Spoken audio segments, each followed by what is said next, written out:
Mayong hapon, Negros. Ini ang Digicast Negros 10. Ang nagapanguna nga napuno ka mga balita sa Negros ang amo ni kadulong sa inyo.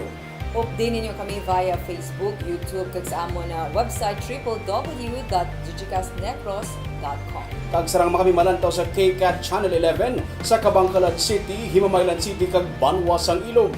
Kag yari na ang top 10 nga mga balita sa Negros subong adlaw. Exclusive! Organizer sang event sa Art District nagatubang sa Emergency Operation Center sa Bacolod para magpaatag. 3 ka mga salakyan nakip na isa ka ambulansya nagpungguanay sa Dalan Lacson. Norwegian National patay sa mahulog sa ginakayo nga taytay sa Bacong Negros Oriental. 21 na ka mga persona napatay sa Bacolod bangod sa COVID-19 sinila mga bulan sang Nobyembre. Kag sa Good Vibes, saksihan ang Utan Bailo Module nga proyekto sa Sagay City. Initanan sa Digicast Negros 10. Sa number 10, Typhoon Ulysses ang magadala sa maulan nga panahon sa Visayas kag sa Luzon.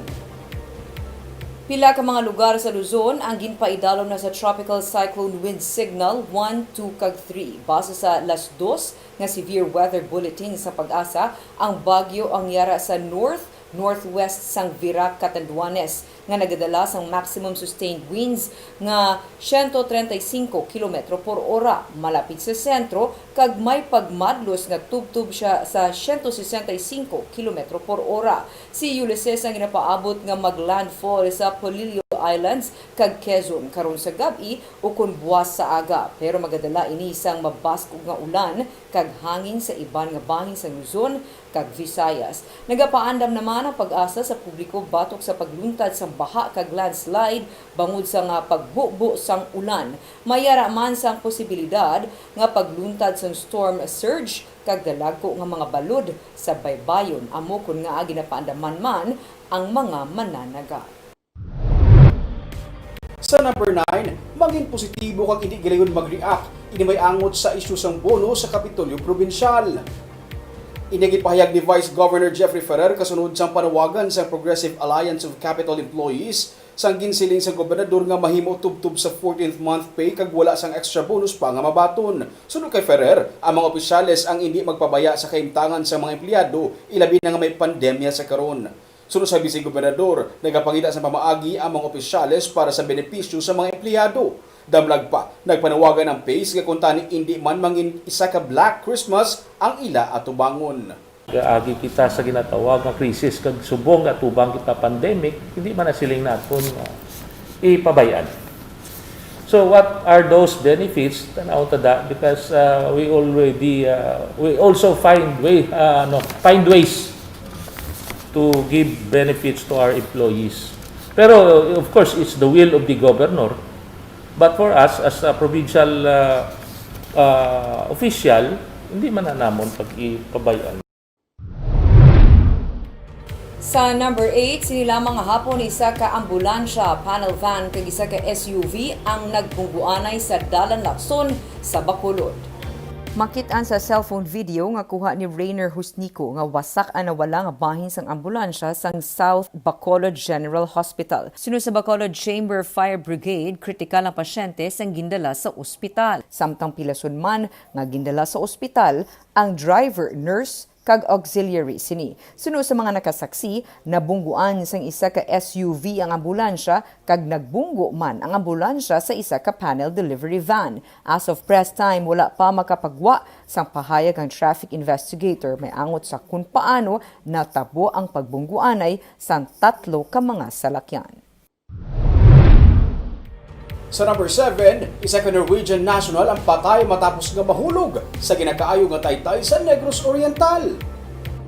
Patay ang isa ka Norwegian national nga si Robin Juvik, 35 anyos, matapos mahulog sa ginakaayo nga taytay sa barangay Banilad, Bacong, Negros Oriental. Sa investigasyon sa Bacong PNP, matapos mahulog ang nagrekta si Juvik sakay sa iya motorsiklo sa nagailig nga suba. Nalumos sa pulis ang foreign national. Patay na siya sa mag-abot sa ospital. Sa number 6, mga establishmento komersyal sa siyudad sa San Carlos ang ginmanduan nga maggamit kag ipatuman ang contact tracing mobile application nga gin-develop sa siyudad. Sa isa ka executive order nga ginapapanaog ni Mayor Renato Gustilo na saad ang importansya sa contact tracing ilabi na sa pagpanubo sa kaso sa COVID-19. Sunod sa alkalde, dapat nga maggamit sa among application ng kada pumuluyo tag sa kataratapan sa gobyerno kasubong man pribado nga kumbuyahan, mga negosyo kag establishmento komersyal sa syudad. Sa karon, mga taratapan pa lamang sa lokal nga panguluhan ang nakapatuman sunod sa alkalde. Ginatunan man sa karon kung paano ini ipatuman sa nagabisita sa San Carlos City. Sunod kay Gustilo, may paglubo na sa karon sa active cases sang San Carlos pero padayon pang pagpatigayon sang mass testing. Rason nga may pagsaka kag panaog sa kadamuon sang kaso. We are still trying to refine everything. Okay naman kita sa local. Ang problema, there are two systems that we will be using. Through cell phone and through ID. Okay. So we will be issuing ID nga may QR code. Ang problema na lang ang transient. Na ang makatude, kinanglan i-apply nila sa app na. Studyohan pa na namon. Sa number 5, sa Lunes na pagasuguran ang nationwide clearing operation, may mga barangay na nga nagapanghanda. DILG ginsapol at tanan nga mga punong barangay sa Bacolod bangod sarang sila makasuhan kung hindi ini mapatuman. Yaring report. Nagaproblema si Evangeline kung paano niya mabayaran ang 400 pesos niya nga bill sa kuryente nga nag-overdue na. Nadugangan pa gid ang iya problema bangod nahibaluan niya nga sa Lunes hindi na siya pwede makaplastar sang iya ginabaligya nga isda sa kilid sa karsada sa barangay Bata sa Bacolod. Sa isa ka bakante nga lote sila sadto nagabaligya ugaling nabakal na ini sang pribado nga kumpanya. Gani nagsaylo sila sa higad sang dalan. May duha pa siya ka mga kabataan kag 5 ka mga apo nga ginabuhi. Ano karon pa nga buyat ani karon kun hokso na di karon nga sinintimos man ning aton gani nga kuan diri di sila maluoy sa aton Ang katupad niya pwesto nga si Badong nagsiling nga maidug-idug lang sila para hindi madala sa clearing operation. Clearing. Kinabala na ka mo? Sa barangay man? Kinabala na kami. At yan ang plano nyo nung Pwede lang naman kami. saka? Oo. Di ka mo dati, sa una ganun ka pisto, no? Dari lang Sa tago? Mga nakakas ka mo to?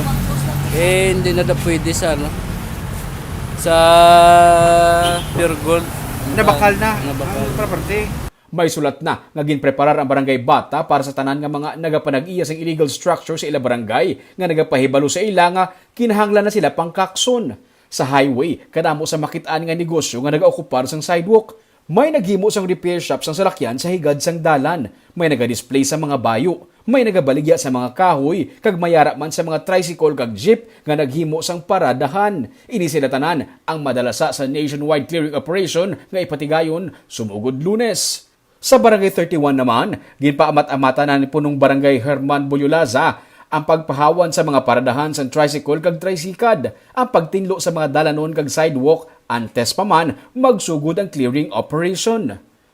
Ginsapol na sang DILG ang tanan nga mga punong barangay kag opisyal sa Bacolod para ipaatag sa ila nga kinahanglan nga makakas ang tanan nga mga illegal structures sa sulod sang 60 Dias. We have to make our roads clear kag wala sang obstruction, illegal nga mga structures to give way sa mobility sang aton nga mga pedestrians kag mga motorists. Ini ikaduha nga bangin sa nationwide clearing operation, nauntat ang clearing operation sadto bangod sang pandemic. Sa number 4, Gihungan City nga may pinakamadamo nga na-record nga kaso sa COVID-19 sa Negros Oriental ang may bag-o nga 34 ka-recoveries. Nanaog na lang sa 54 ang active cases ng COVID-19 sa karon sa Gihungan matapos mag-ayo sa balatian ng 34 ka mga pasyente. Wala man sang bago nga kaso ng COVID-19 sa syudad. 91 ang total COVID-19 cases sa Gihungan kag 4 ang napatay bangod diri. Isa lang ang bago nga kaso ng COVID-19 sa Negros Oriental base sa latest COVID-19 bulletin sa Department of Health Region 7. Sa number 3, ang border checkpoint na lamang sa Negros Oriental ang nagapabilin sa karon sa Kabangkalan City. Sunod sa kay Mayor Pedro Zayco, sa resulta sa ilang active COVID-19 cases, makitaan ang pagdubo sa kadabuon sang kaso. Sa nagpatigayon sang mass testing ang syudad, naging number 1 ini sa mga local government units sa mga na-record nga kaso sa COVID-19. Karon sunod sa kay Zayco, bukas na ang kabangkalan sa mga nagabisita, pero nagapabilin ang mga pagsulundan agud tumalikawan ang dugang nga kaso sa COVID-19. Nalakip na diri ang liquor ban kag ang curfew. Positibo si Zayco nga amat-amat na nga maulian ang ekonomiya. May isa ka bulan na nga nagbukas ang border sa ang Kabangkalan City. Pwede. Okay. Ato siya di, kuwan. Kaya rin man po restriction, hindi sa kainom, hindi na lang balay. So that's for everybody. Curfew ko 9 to 4. May curfew ko. 9 p.m. to 4 Ilubong mo a.m. 3 days, kung negative, muna nga ako mga EO, kung COVID, right away, cremation or ilubong. Strictly no gambling. Gamay na lang ako na active eh. 60 na lang. I think hindi na ako number 1 subong na-platin ko na. Sa number 2, syudad sa Bacolod ang may 21 ka mga pasyente nga napatay bangod sang COVID-19 sinila mga bulan sang Nobyembre.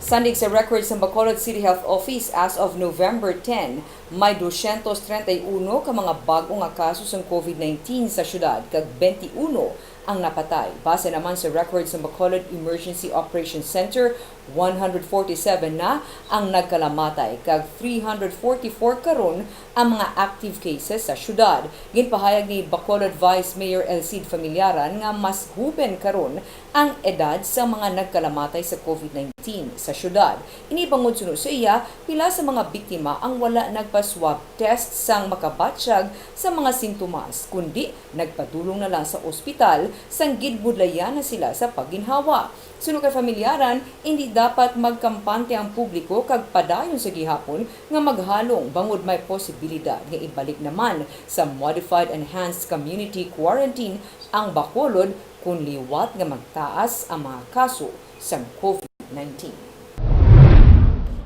Kag sa numero 1 sa mga balita subong adlaw, organizers ng event sa Art District nagatubang sa Bacolod Emergency Operations Center sinigid lamang nga hapon. Ilagi paatag nga hindi sila nagpabanda kundi isa ka restaurant dito. Iyaring eksklusibo nga report.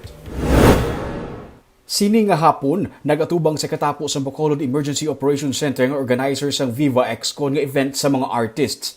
Liwat tigit patag sa grupo nga wala sila sang may gin-organize nga pagtililipon kag wala man sila may ginpanagtag nga invitation. Sunod kay Manny Monteribano, director sa Viva Excon, Biyernes ang hapon sa nag-shoot sila sang video para sa ilang virtual conference. Las 2 ang hapon sila nagsugod, tubtub las 5 sang hapon. Ugaling ang ilang set nga gintukod, amo ang nagtawag sa atensyon sa mga pamatanon nga masami nagapadulong sa Art District kag didto nagtililipon. Wala sila mapunggan sa management ng Art District. Mga kabataan, on a normal day, they would go there because there are artworks, no? Nakastada sa mga artists, nasa napapicture-picture na sila.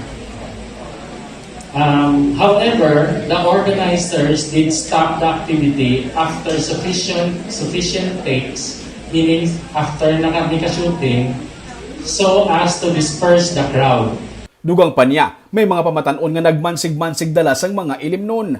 Ang banda nga nagtukar, hindi kabahin sang ilang nga event kundi iya sang isa ka restaurant sa Art District. We even found mga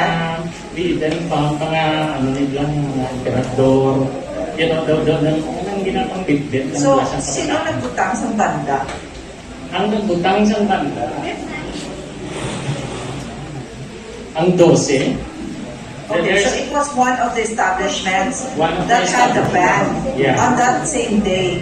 So is the band playing regularly every day or only during your event?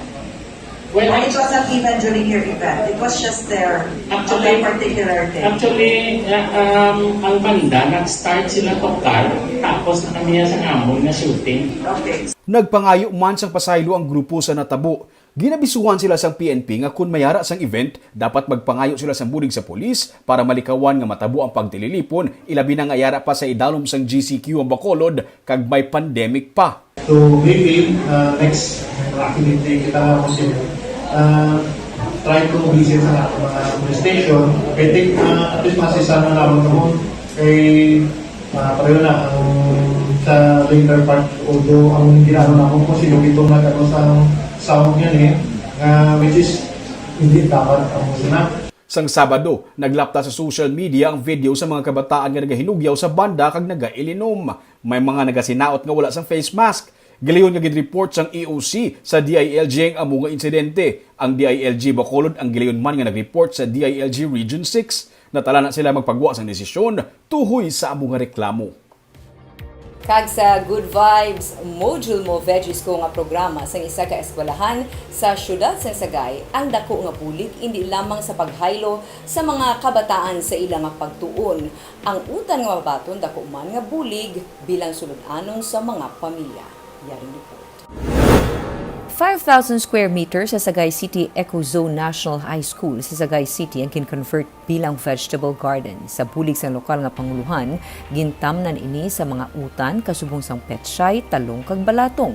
Karon may 5 ka mga ginikanan sa mga estudyante sa eskwelahan ang nagabulig para sa amo nga vegetable garden. Suno kay Myla Rivera, ang teacher in charge, ang maani nga utan ang ginahatag sa eskwelahan sa mga ginikanan man sa tagsa ka module sang ilang nga kabataan nga mahuman.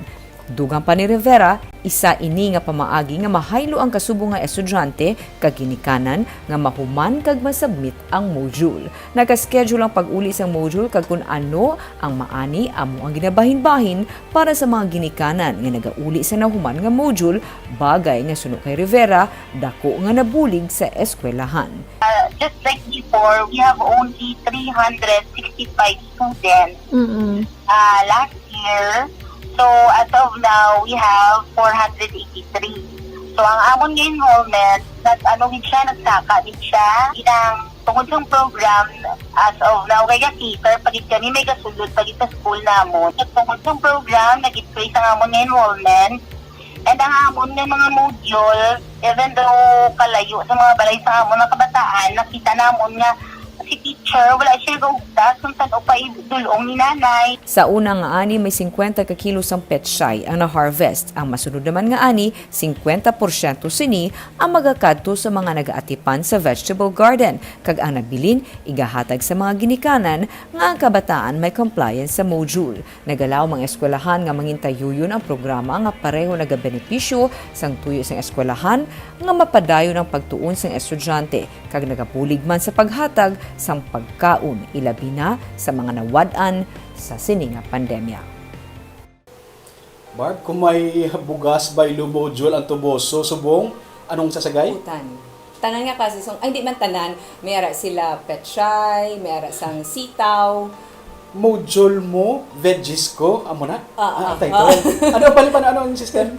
Bali, buot silingon ruming ang module nga mauli sang ginikanan nga syempre nahumanan na sang kabataan, hatagan sila sang vegetable nga mismo ginbuligan man gintaluman dira sa eskwelahan. Ay kanami ito gi-promote pa ang healthy living. Pero ang hambal pag tsakto na ruming, pero ang hambal pag ni ma'am nga ato na interview ming inang nagahaylo pagit sa mga ginikanan nga magpa-enroll pagit hasta subong gadugang ilang enrollment kay nagamba siya nga do ka medyo na budlayan apektado di man sila sa pandemic. So may ara sang vegetables nga makuha ginapasubugin ng ilan na But sa good Barb, pati kada bisan ginagbay na siya nga utan, pinadako siya nga bulig sa kada pamilya. May kalanon ng pamilya ito sa utan. Kag syempre dual. Ang kabataan niya, syempre, hindi na sila kapag hindi sila answering module mo. Kanami sa mga muni klase nga mga project ang kilala ko si Che na namian niya sa mga muni nga mga projects na kay ginahaylutan ang mga tao nga pag niya mag-eskwela, ang kada ginikanan nga ang mga kabataan niya, paskwelahon nila. Kasi pwede mo man ma-recommend si Yamin kag makapi niya, ha? Basit meron, pwede ako ni banda, basit Diyos ko, module mo, daw mo na vlog. Anyway, kag amuyan to ang mga balita sa Negros subong adlaw. Kay man importante sa panahon karon nga maihibalo ka sa nagakatabo sa imo nga palibot. Pero dapat patas kag eksakto ang mga impormasyon. Parayan kami nga magapangalagad sa Negrosanon. Ako si Barbara Mijares. Tugtog sa buwas, ako naman si Romeo Subaldo. Mayong hapon.